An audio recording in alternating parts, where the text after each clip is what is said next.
This is the brief on the Gulf of Tonkin incident and the escalation of the Vietnam War. Okay, so this whole thing digs into some serious political maneuvering and, frankly, a huge intelligence mess surrounding an alleged naval attack back on August 4th, 1964. This was the incident President Lyndon B. Johnson basically used to drag America deep into the conflict in Southeast Asia.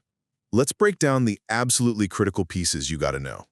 First, that August 4th incident, yeah, it turns out it was a phantom attack, not actual aggression. You had U.S. destroyers out there on a really dark, moonless night, totally dependent on radar and sonar. Now, the operators, already on edge from a real attack just 2 days before, mistook freak weather effects, and even their own propeller sounds, that's called cavitation, for incoming torpedoes.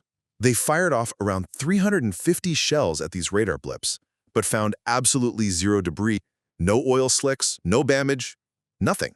Second, so get this, the commander actually on the scene, Captain John J. Herrick, right away flagged his serious doubts back to Washington.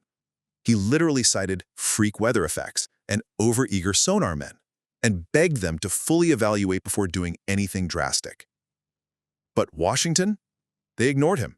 Instead, political leaders pushed ahead, using manipulated signals intelligence, SIGINT, which we now know was deliberately skewed just to confirm an attack had happened. And finally, this made-up crisis worked perfectly to give the political cover needed to escalate things.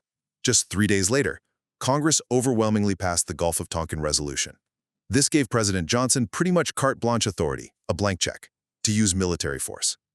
And that led straight to the massive buildup. Think Operation Rolling Thunder, ground troops pouring in, ultimately costing over 58,000 American lives and tragically up to 3 million Vietnamese lives. The pressure for quick answers in a crisis let a single convenient lie overshadow a complex truth, setting the stage for a devastating decade of war.